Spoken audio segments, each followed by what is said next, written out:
నా new year ఇలా start అయింది. న్యూ ఇయర్ రోజు అలా బయటికెళ్ళాము.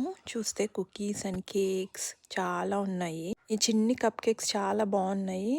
ఇది తీసుకుందాం అనుకున్నాను. చూస్తే పీనట్ బటర్ ఉంది చూడండి. సో పీనట్ బటర్ ఉంటే నాకు అంతగా ఏం నచ్చదు. So I left it there. I think ఇది సేల్లో కూడా ఉందనుకుంటా. తర్వాత అలా ముందుకెళ్తే ప్లాంట్ సెక్షన్ కనిపించింది. ఈ పాట్స్ చాలా బాగున్నాయి కదా, నాకు కూడా చాలా క్యూట్గా అనిపించినాయి.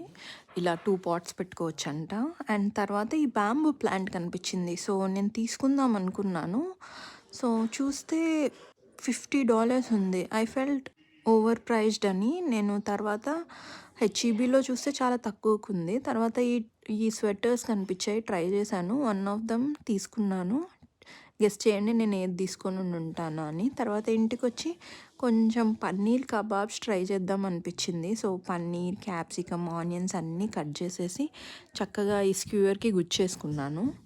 స్క్యూవర్కి గుచ్చేసి ఏం లేదు, జస్ట్ కొంచెం పెరుగు, కొంచెం ginger garlic paste, coriander, garam masala, ఉప్పు, కారం, పసుపు, అంతే. ఆ మ్యారినేషన్లో అవి వేసేసి ఇలా దానిలో పన్నీర్ వేసేసి ఇలా స్క్యూవర్కి గుచ్చుకోవాలన్నమాట.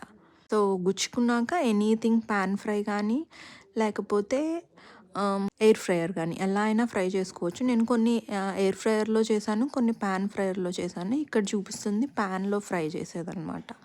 చూడండి ఇలా వచ్చింది. సో ఐ సజెస్ట్ ఎయిర్ ఫ్రైయర్లోనే చేసుకోండి. పాన్ ఫ్రైయర్లో అది ప్యాన్కి అంతా చాలా టైం పట్టింది ప్యాన్లో ట్రై చేస్తే. సో అందుకే ఎయిర్ ఫ్రైయర్లో ట్రై చేశాను. చాలా టేస్టీగా ఉన్నాయి. Happy new year.